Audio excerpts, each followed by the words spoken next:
Welcome to Six in the Six. Today, very special guest, Dominique Hamman, head women's lacrosse coach from Daemen University and longtime friend, and maybe more importantly, well, not more importantly than longtime friend, but besides a brief stint as a 3-4 coach and a 5-6 coach, my first ever goalie I worked with.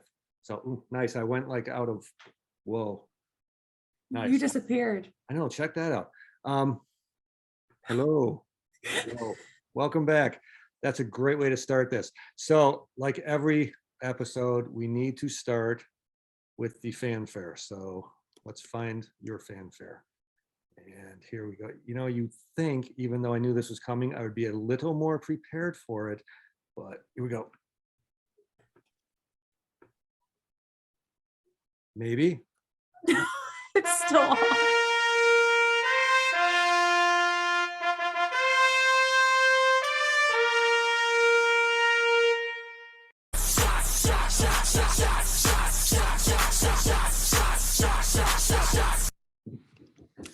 Beautiful. Okay, I'm moving around here. There we go. That's better. So make sure I keep my shoulder over that first one. All right. So Dom, what is up?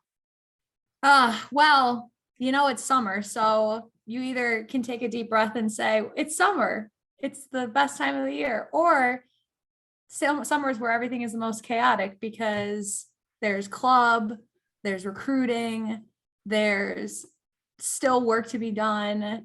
The schedule is all over the place. So I'm very much looking forward to fall and the girls coming back and having my inaugural season to start. That's like the most important. The inaugural season, and we will get to that because as it turns out, as I was researching you, which I'm actually glad I did because I found out this wouldn't be the first time of an inaugural thing for you. So yes, I know you seem to have a trend there. So let's jump into it. So Wayne Eagles alumni. Yes. Yeah, wow. So just to help you out a little bit, I mentioned in kind of the preamble that you were the first goalie I really worked with, if you want to discount those littles. And I was counting backwards, and I believe you were a sophomore at Wayne Central when I started in 2013. Yes, that would be correct. Wow. I'm pretty sure. How old do you feel now? Honestly, I just coached some of the current Wayne varsity girls at a camp last week. And that's what truly made me feel old. I didn't realize how long it's been.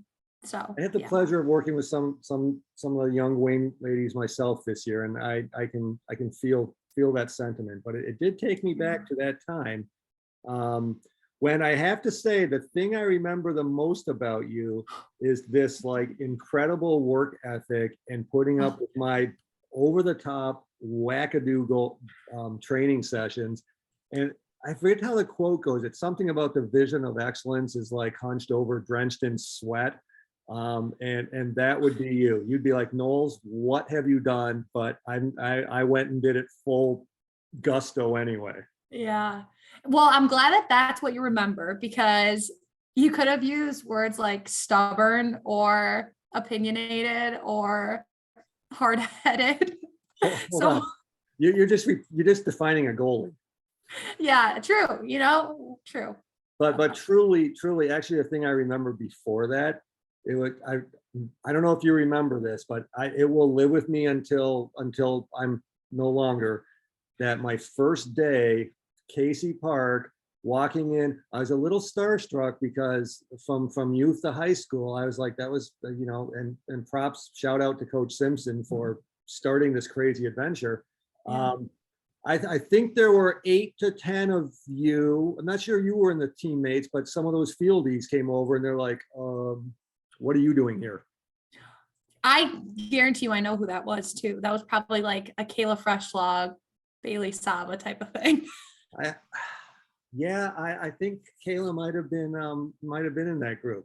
And Probably. you know, I expected a learning curve and expected to have to come up to speed a little bit, but nobody expects the Spanish Inquisition.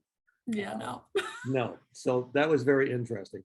But so these firsts for you, right? So you were part of the very first Wayne Eagles girls lacrosse team? Well, if we want to be specific, I was a part of the first Wayne Eagles varsity program. But I believe that there was a year of modified that was played when it was only a modified program before I had picked up a stick. I'm pretty sure, because it was actually, funny enough, it was my sister who tried it out. They like played in the indoor league at TSC, and Simpson was like running around, and she's like, who wants to play lacrosse? Who wants to play lacrosse? And at the time, my sister was still playing soccer. And so she was very athletic, and she came home and she was like, this is such a cool sport. And I was like, I want to play. And it was like, okay. But I'm pretty sure there was 1 year of modified put under the belt before I had actually joined. So That would kind of make sense, because I don't exactly know the rules, but I think as a program, you have to have something other than varsity before they accept you into varsity. So yeah. So- So it was like 7th grade year, I played modified. 8th grade year was our first JV year. So I bumped up to that. And then my freshman year, we started our varsity program, and I was a part of that. So nice. And I did not know, or I forgot, that your more musician-oriented sister actually was an athlete for a while. mm, Nice, Yeah. nice. yeah. So I also believe that you were the first student, male or female, out of Wayne to go Division I. Did you fact check that? I as much as I could without calling Wayne, because I didn't want them coming here. I kind of think that there were soccer girls that may have. I don't think I deserve that credit. I don't Okay, think. let's say first lacrosse. That we can say, yeah. Yeah, because now that I'm thinking about it, there may have been a few soccer girls. I think so, yeah. Yeah. But All right. lacrosse, I think you're correct, yes. Well, first. So, and okay, so first question that kind of gets me into it. So Okay. what did it, jumping up from kind of sister coming home and being like, this sport's really cool, and you kind of getting excited and wanting to play it. What did it feel like jumping into that first varsity season ever? Oh gosh. I remember there were a lot of tears, like a lot. You think you're this 9th grader, I have really high expectations of myself. It was our first year as a varsity program, so we weren't that great. I mean, we were young, inexperienced still at that level. And so we kind of got it handed to us in a lot of games. And of course, I blamed myself for every single goal that got past me. It was either it was my fault, or I could have helped us win the game. I was very immature. I just remember crying to Coach Simpson, and I think she would agree, where there were a lot of long nights at the field or on the phone after, where she was just really nervous that I was going to fall out of love with it, because we were going through the growing process, and it was tough. And she was really like, I don't want you to not think this is fun anymore. You're putting too much pressure on yourself. So yeah, it was not the best year ever, I would say, but I learned a lot from it, and I grew a lot. If I can go back and guess, I'm pretty sure that it grew me a lot. So. And you were probably the only goalie, so it was a little additional mental challenge to if you're getting lit up a little bit, to hang in there and not have it eat at you. Yeah, it was rough. It was very rough. I will note that I can tell you're not only a goalie coach, but an awesome goalie coach, because as you were looking back and reflecting on your first season there, you did not say my least favorite phrase, that, oh, I let a lot in. I noticed how they're like, they went in, but you didn't let them in. No, yeah, I'm never like, I'll just let this one pass aside me. Yeah, right. Have you ever met any goalie that's just like, go ahead, score? Can I not answer that? Okay. Well, I can't think of any. So if you've met one or two, that's okay. But I'd wonder if they were still playing though, because I don't know. Most goalies I know are kind of like you and don't want to have them go by you. Yeah. Yeah.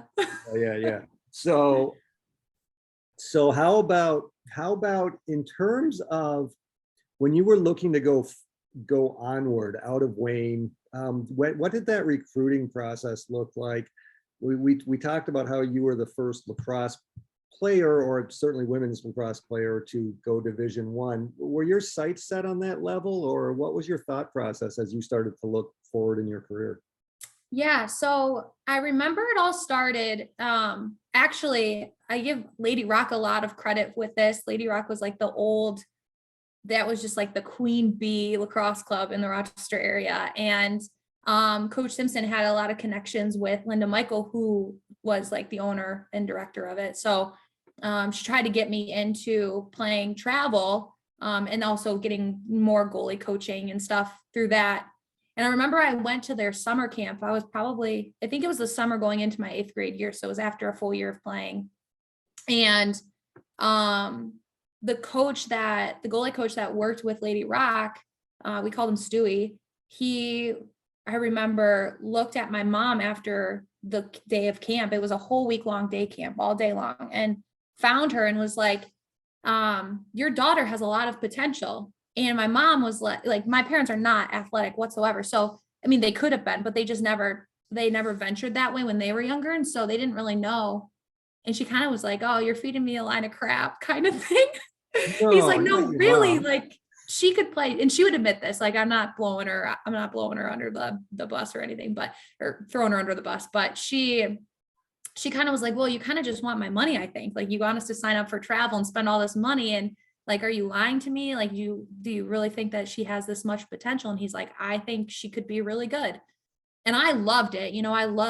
I loved competing at a high level always for every sport I played. So as time went on, Lady Rock was just very persistent, and they kept being like, well, if you're not going to sign her up, let's get her to every camp we can get her to. And let's get her to, if we need a goalie for tournaments, like a backup goalie, because ours isn't showing up, like we'll sign her up for that. And so little by little, I just kept being a part of more and more through that club. And then finally, the summer going into my junior year, so it was like the last possible the senior year. So it was the last possible recruiting summer to play college or to play club.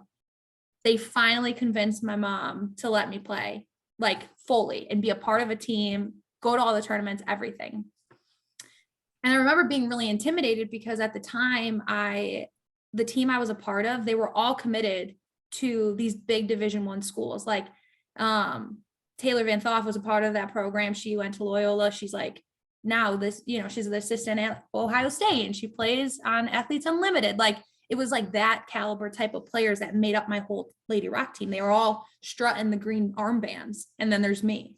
But I remember being in practices with them and holding my own. And I remember them coming up to me and being like, Dom, you're really good. Like, you're like one of the best goalies we've ever played with. And like, they were excited to have me on their team. And I think I had a lot of support around me, always reassuring me that I had what it took. And so when you have that in you and people believe in you, you're like, and again, for me, I like to compete at the highest level possible. So for me, I'm like, well, I can do this. And so I really wanted to push myself to compete at the highest level possible. And for me, that was Division I. But of course, I was really late in the recruiting process. So there was a lot of Division I's that had already finished up recruiting. And so I was getting looks from a lot of D2s, a lot of D3s, and then just 2 Division I's. And the 2 were Central Michigan, which is where I went. And then Niagara kind of came in last minute because of their connection with Lady Rock as well. And so it was a tougher process because I was a little later in it, but it all happened for a reason. And then it was all meant to be. So, I couldn't have imagined myself anywhere else, which is great. It all worked Definitely, out. I think we can't discount the comment, that drenched in sweat comment from prior either, because your work ethic and you talked about wanting to compete at the high level, but in my opinion and in my eyes, you always pushed yourself to the maximum. hey, we're done. Let's do 5 more. Yeah. Kind of thing like that. So Yeah. shout out to Stewie and your parents while we're doing this as well. Not that Yeah. they're watching, but you never know. Yeah. So onward to on the question 2 there here. So first, number 2, you go to CMU, you go to Central Michigan, and you help start the beginning of that program. Yeah. What was that experience like? What were the pressures you felt in stepping in as their first goalkeeper ever? Yeah. Well, I could make the joke that, they say when you go through enough pain, you only have a high enough tolerance before you don't don't realize how much you're going through. Like it kind of, you look back on it and you're like, oh, that was so much fun. And I'm like, was it really? Like the first year for sure. And the adjustment to being a freshman in college in general, and then playing at that level, and not only playing at that level, but doing it with a team that was all freshmen. Like that's crazy, right? Definitely. And so talk about, again, being stretched. Like, I think it was tough being 9.5 hours away from home. It was tough, going through physically, like what we had to do in order to perform at that level. But it was also so rewarding. And I think there's not a lot of specifics that I remember. I just remember truly feeling super committed to this program and like knowing that I was there for a reason, and being very, very grateful that I had the opportunity. I was one of 3 goalies, so I wasn't the only one, but I was being able to compete for a position to lead a team. I think goalies they have to be natural leaders from the net. And so I took a lot of that responsibility upon myself of like being my best for this team to like kick off the ground and get going as quick as we could. And we thankfully experienced a lot of success while I was there. The program, I mean, we were able to win a regular season conference championship my 3rd year. So my junior year, we still didn't have a single senior, and that was just really cool. And it was really rewarding. And it's really cool now looking back on that program. And they just came off of a double championship season where they won conference and tournament and went on to the NCAA tournament. And so seeing that happen, in 7 years now, there's just a lot of pride in knowing you were the first and knowing you were a part of the beginning. And like, it's as strong as it is now because of the impact that my class made on that first year. So anyways, Absolutely. it was cool. Absolutely. How did you feel? I actually have 2 add-ons, but the first one is, how do you feel like, certainly looking back now in a more of a leadership role, how do you feel the leadership evolved differently in a helpful or a hindrance way when you had to kind of grow it from the bottom up with a bunch of freshmen and kind of figure out who those voices were, as opposed to having some senior, older leadership brought in to help that? Yeah. Well, I've always been a little bit more vocal and opinionated. But actually, oddly enough, and I think this, again, everything happens for a reason. I had to grow as a leader, leading behind the scenes, because in all those 4 years, I never once was a team captain.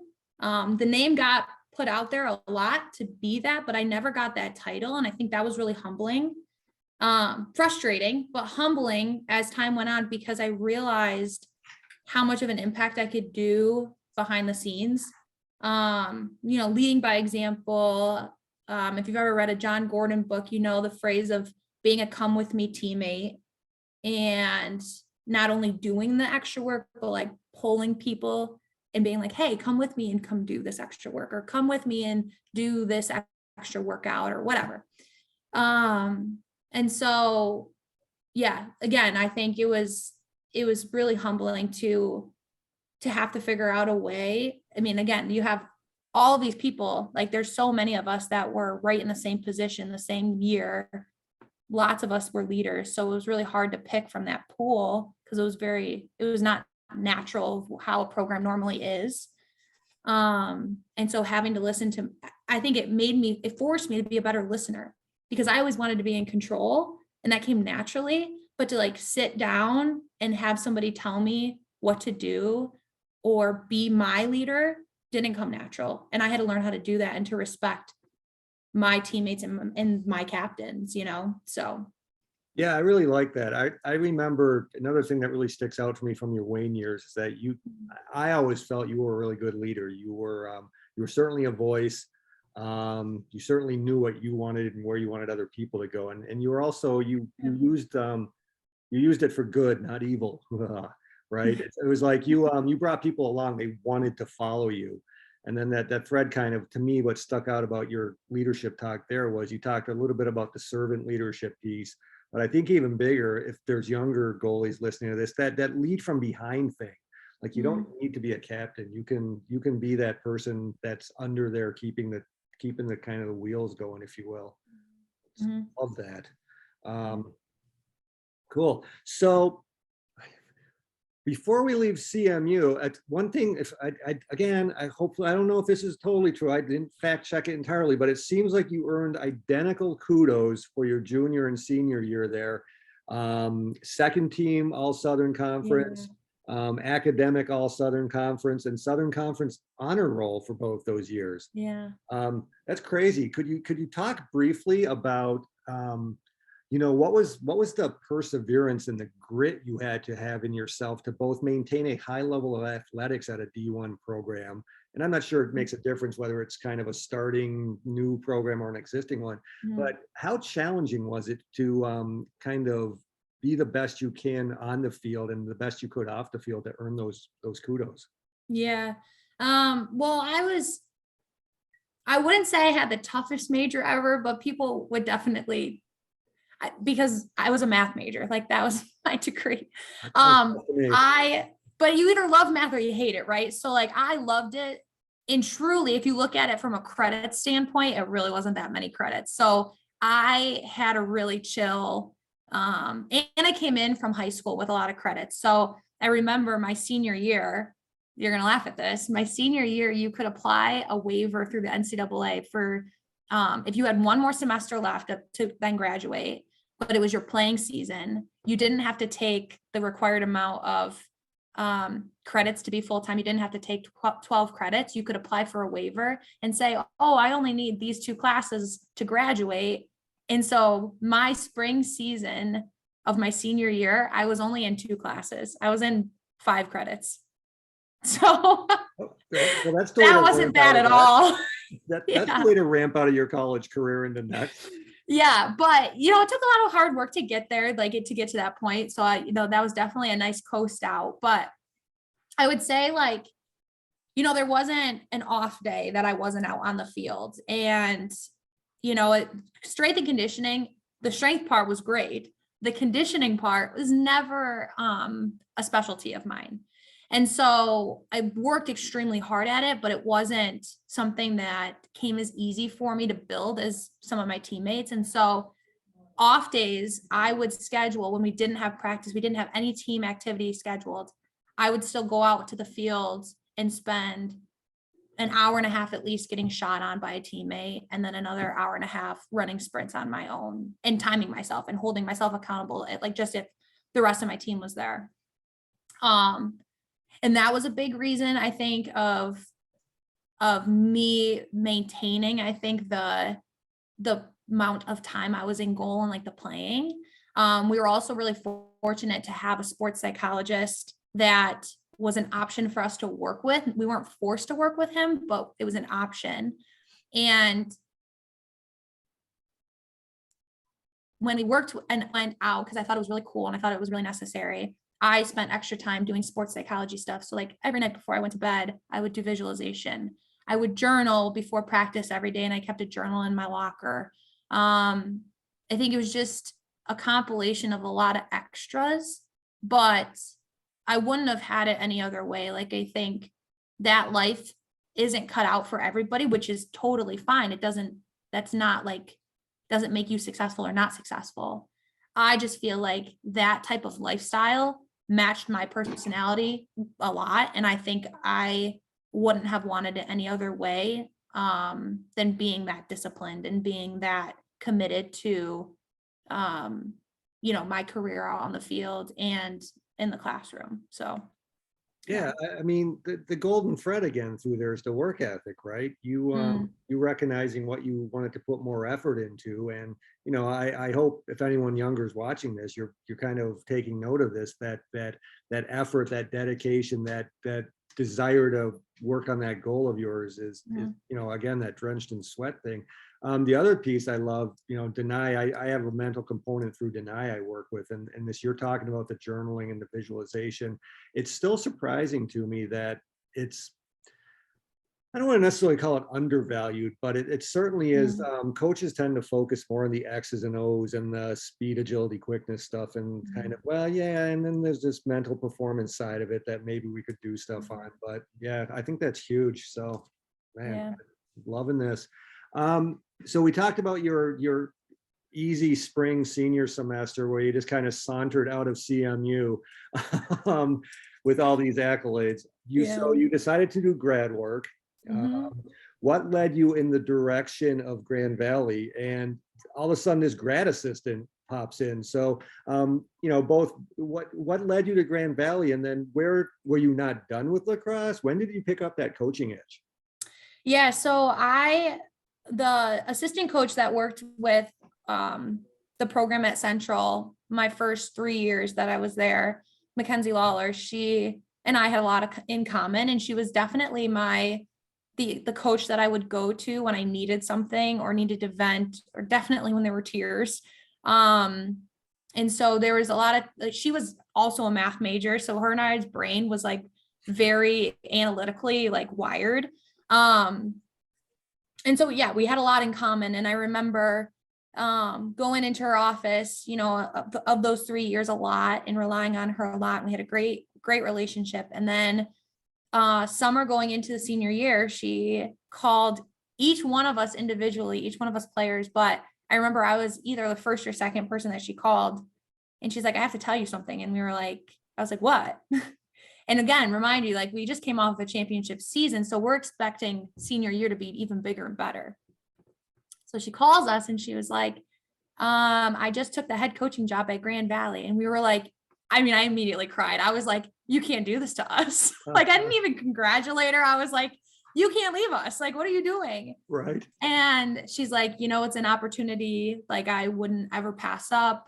The job just opened up, and she applied, and Grand Valley has always been a really high achieving school, not just with women's lacrosse, but across the board. They've always been amazing. And so, I get it. I get why she went there. But throughout my journey at Central, it came up. I don't know when I specifically made the decision of, I think I want to go on and coach, but it definitely came up in conversation between her and I when I would be in her office and stuff. And I remember a couple months after she had accepted the job at Grand Valley, she had called me and she was like, you still want to coach, right? And you want to get your master's? And I was like, yeah. She's like, well, my graduate assistant position will be open. Do you want to come here? And I was like, yeah. Like, I was like, she's like, well, you can look at other options. And I was like, no, I'm coming. I'm coming. I don't even have to think about it. So I couldn't like just yell it from the rooftops quite yet. I had to like give it some time and let the process kind of work out. And she was trying to figure out her staff and everything at Grand Valley. So it took some time before it became public knowledge, but basically my whole senior year, I knew I was going there next, and was definitely excited about it because of the success that they had. And I was excited to work under her and learn from her, because we had such a great relationship. And I knew that was going to be a really good stepping stone to start me off in the coaching world for sure. Yeah, definitely. Did you have to change plans like academically at all? Like, did you just jump in and be like, oh, geez, I wonder what I can take there now? Or did you kind of have an inkling like you were going to be able to get that from there? Yeah, well, I originally went to Central thinking I was going to be a secondary math educator. Like, I wanted to do high school math. And then I realized student teaching didn't align with playing a sport very well at the Division I level, I should say. And so I was like, do I really want to teach? Do I really want to student teach? I don't know. So that's when I dropped to just a Bachelor of Science in Math.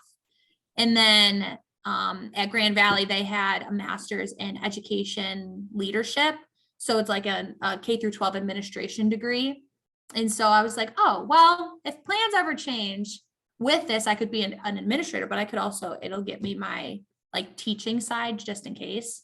So that's what I ended up doing at Grand Valley was I stuck with like the educational piece and just got my master's in educational leadership. Nice. Yeah.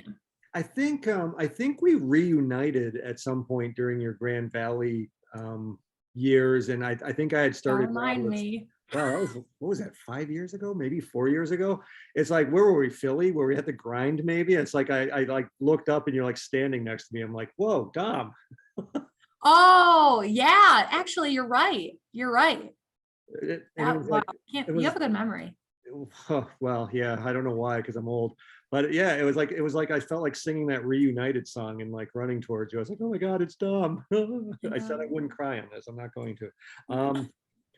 So, okay, so you made me think of one other question. I know it says 6 in the 6, but sometimes there's bonus questions here.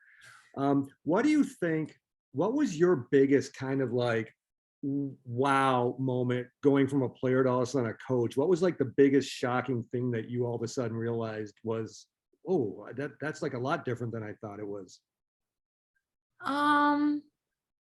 Man, that's a good question. I feel like I was in the office a lot as a like player. So I knew what the job entailed. Like I even like to help out sometimes, like when we would run camps and clinics, I would like help do some of the scheduling or the administrative work to get some more experience. But I went in hot and heavy into my GA ship and feeling like super confident of, I know how to do this. This is going to be so great. This is going to be so easy. Like I'm equipped, I'm prepared, which isn't a lie. Like I was, but I think I got smacked in the face a little bit of how much I thought that my mind was consumed as a player by my athletics. It is completely different when you are responsible for, let's say 30, on average, 30 girls. And you are their leader, even though I wasn't like the head honcho, like you are their leader and you're responsible for keeping them on track academically. You're responsible for helping them perform to their best athletically. You're responsible for team culture. You're responsible to have all the questions answered all the time. You're constantly on call when things would go wrong or, God forbid, and this unfortunately happened, but like mental health things, happened. It's just, it puts being like on call, it truly makes it like a whole different meaning. And I think there were a lot of hours I spent in the office, a lot of exhaustion. And I loved it, every single bit of it. But it was definitely, there was like a shockwave that got sent through me of like, you were prepared, but you weren't prepared. And you didn't actually think it was this hard kind of thing. So yeah, I think the other piece of it, because I can kind of relate to this a little, that probably added to that was you like to build those relationships and you value those relationships. So I think when we coach like that, it even makes that a little harder to deal with in some points, because you end up having an emotional tie at some point, which always adds more work or makes it a little more emotionally harder. yes. So yeah, okay, so next question, number 4. So Grand Valley's at Roberts. I hadn't seen your mom in ages, so that was like, whoa, she was like way, just like old days. She was a fence hanger on your side of the field. I was like, hold it, is Dom playing goal today or is she coaching? But so I spent, I think, half of our warm-ups walking around bragging about you. That was my first goalie I worked with over there. And one of those times I see you working with the draw girls. Mm-hmm. So I was like, well, that's really weird because I work with the draw girls. What do you think it is about the draw position that brings us goalie coaches towards it? I think it's just so individual. Like you get to take one single person or two sometimes, depending on what you're doing, and you figure out their tendencies. And now it's tactic of like, how do their tendencies match up who they're going up against? It's the same thing for goalie. Like how I train the goalies for game day is we look up shooter tendencies And I go out there and I rep it out with them and I show them, okay, when you stand like this, or when you utilize this skill that you already possess, you're going to be successful because you're seeing these shots, you're seeing these saves before the game, And so I also feel like, so with that, it's very individual, similar to goalkeeping, but also, I also think that like the draw sometimes gets pushed to the side because other things take more precedent sometimes. And like, if there's not a goalie coach on staff, most of the time goalies get pushed to the side. Yeah. So it's always like, I think what gravitated me towards it is I actually wanted more on the field responsibilities. And that was something that nobody quite had like the full responsibility of. It was something that was a little more overlooked. And I was like, oh, I'll do that. Like, I can do that. And they're like, you've never taken a draw before in your life. And I'm like, no, it's okay. I can do that.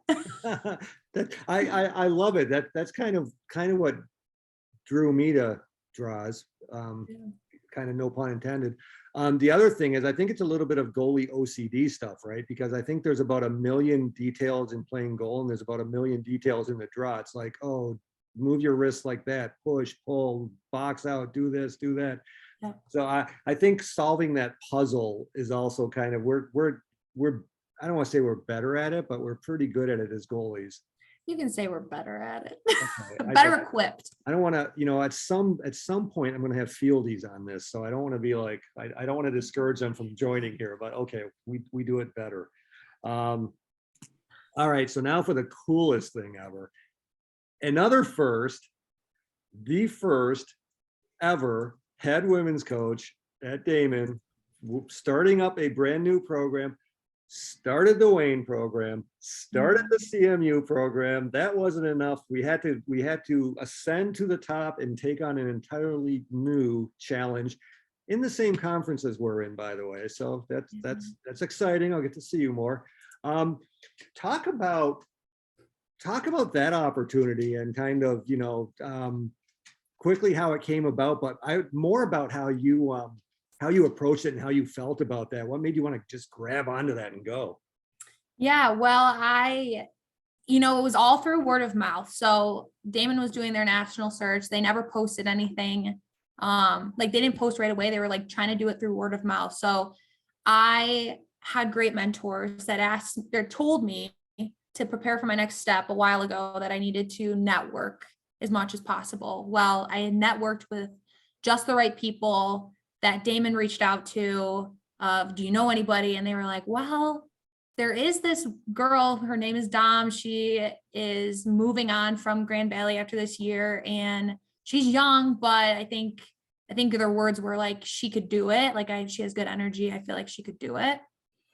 And so I'd gotten a direct email from Tracy, our athletic director here. And I remember being super excited, really like right away, but I was also like, this is strange. Like this is not what I'm applying for. Like I'm applying for full-time assistant positions, and everybody that I had talked to just was like, well, why don't you just go with it? Like go with it and see what happens. Like it's never going to hurt you to get experience, interviewing in this sense. And so the email that Tracy had sent was like, we heard your name through word of mouth. This is the job, all the fine details. I would really love to get on the phone with you to chat more and answer any questions you might have. So I remember we were at it was the morning of the Roberts game. We didn't play you guys until later that evening. And I'm sitting in the hotel room and I snuck away from the team to get on this call. And Tracy and I talked, and I remember having really solid feelings after that phone call, and she did too. Like I remembered her telling me that she got off the phone and she ran across the office hallway and was like, I found her. And she didn't tell me this until like way after, right? But she got just as excited. And then, you go through the whole process, you get on campus, you have the on-campus interview portion. I had moved out of my apartment at Grand Valley.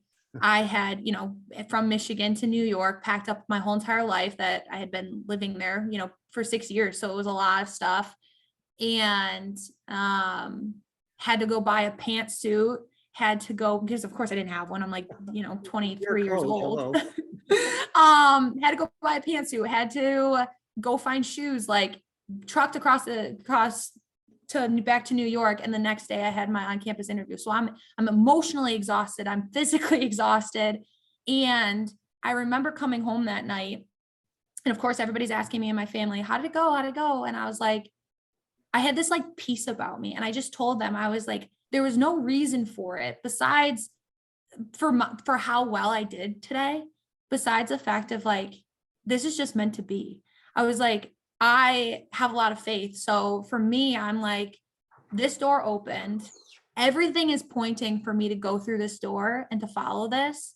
And there's no doubt in my mind that this is exactly where I'm supposed to be. With how I carried myself, with the impressions I made, the people I made, or I like interacted with and how they treated me, just from top to bottom, it was just seemed like this is exactly where I was supposed to be. And I remember 24 hours later getting a phone call and getting the job offer.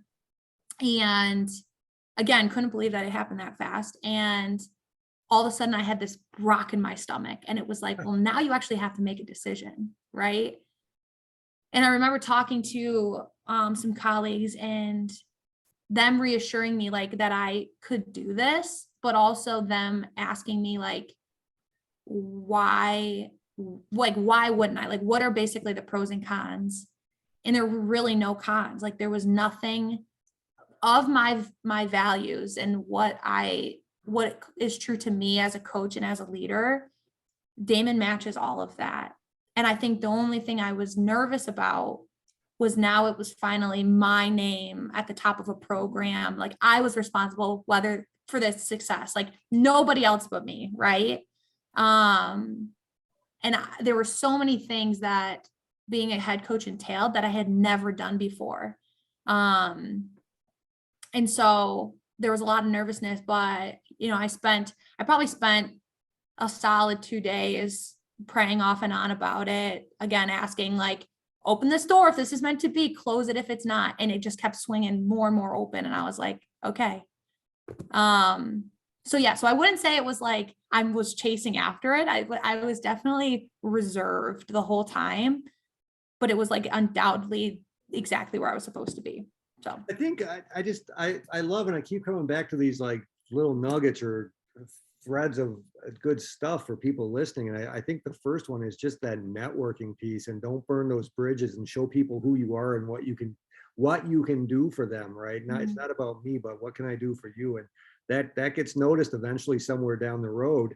And then something that's really benefited me, especially in the last 4 or 5 years, is just facing that fear you have. Because like you said, the only con was really you really being a little, maybe a lot nervous to actually say yes to that.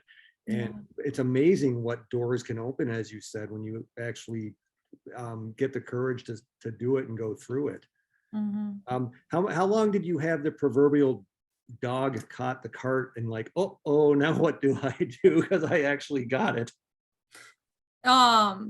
It was, I think my interview was, I think on a Thursday, the on-campus interview.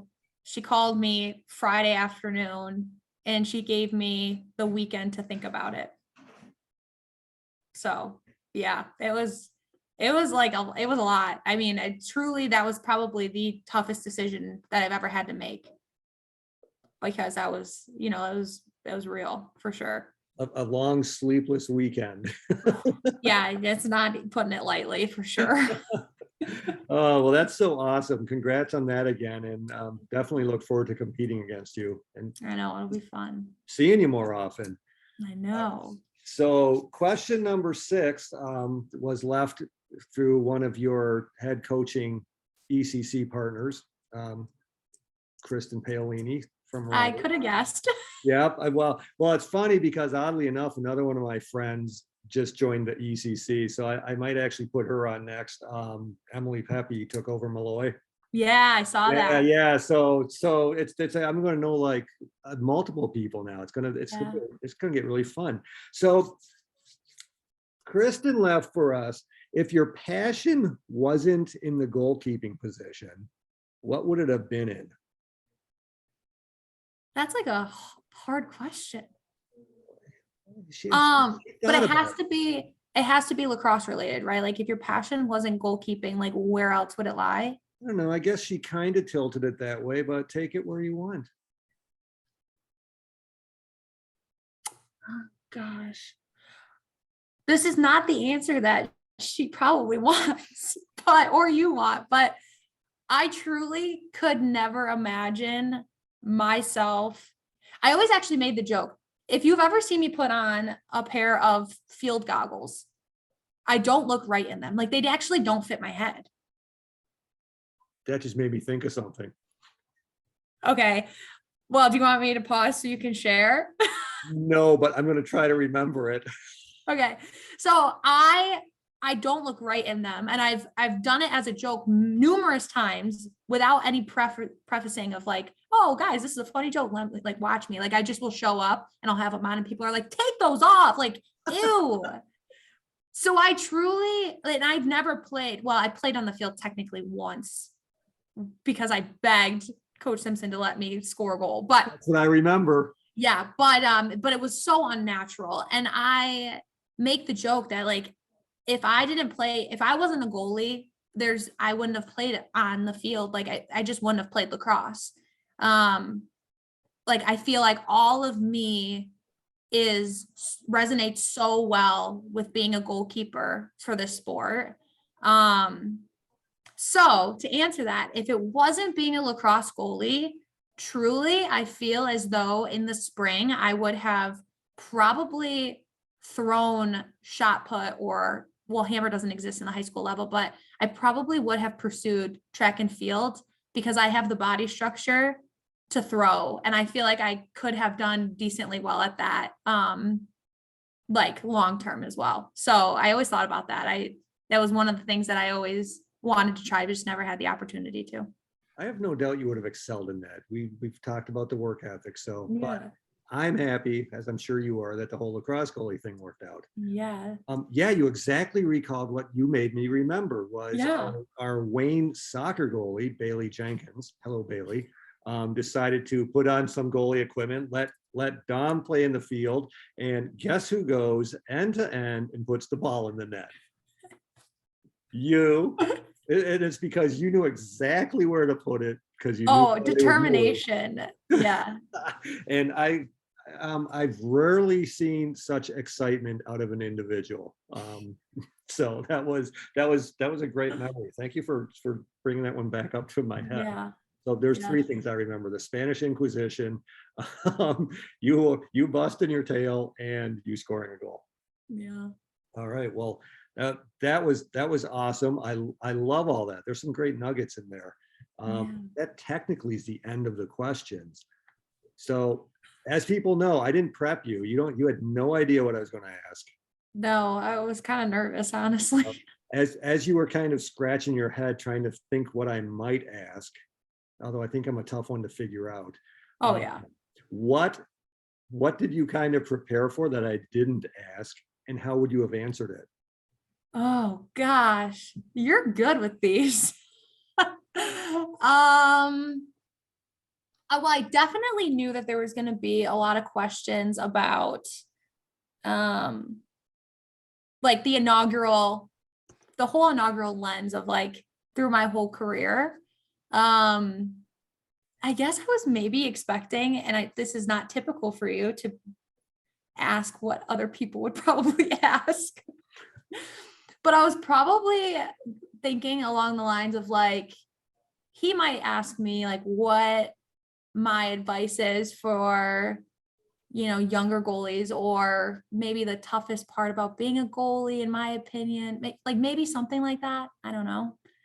Fair enough. I mean, this is a kind of a goalie podcast, but maybe I should have. Yeah. But we could quickly look there and break down the that technique on that picture over there. Oh, stop. Well, how maybe I'm not sure who that is in goal, but how maybe they would have done better. You're so funny. I could have given you, there's a couple good ones, good action shots from the Central Michigan days. I have one where I took it right to the inner thigh, and it's like fully zoomed in, and you can see that the ball hitting my thigh and making that imprint. It's a nice one. So I talk about earning the bruise or standing there and getting it. Did you earn that one or did you stand there and take? Oh yeah, no, definitely earned that one. I repped them proud. I was really proud of my All right. bruises. Did you kind of press on them to make them hurt a little more? Because then the next one wouldn't hurt so bad. Well, quickly, I'll add that I started to get to the point where I would have to get hit in the same spot multiple times in order for it to show up as a bruise. Like I would have a bruise and it would be from a shot that hit me or practice or something, but nothing would appear the next day. It would be a welt where you'd see a red ring after it would happen. But then the next day, if I only got hit there once, no bruise showed up. But if you pressed it, it would hurt. And I would always be like, this stinks. Like, hit me again. Sound like a true goalie. Yeah. I got hit. I want to show that I got hit. Yeah. Correct. Nice, So. nice. Okay, so question for whoever's coming on next. What would you ask them? Well, it might not be a goalie, right? Well, it may or may not be. Who comes next may depend on what you ask. Okay, true. I would say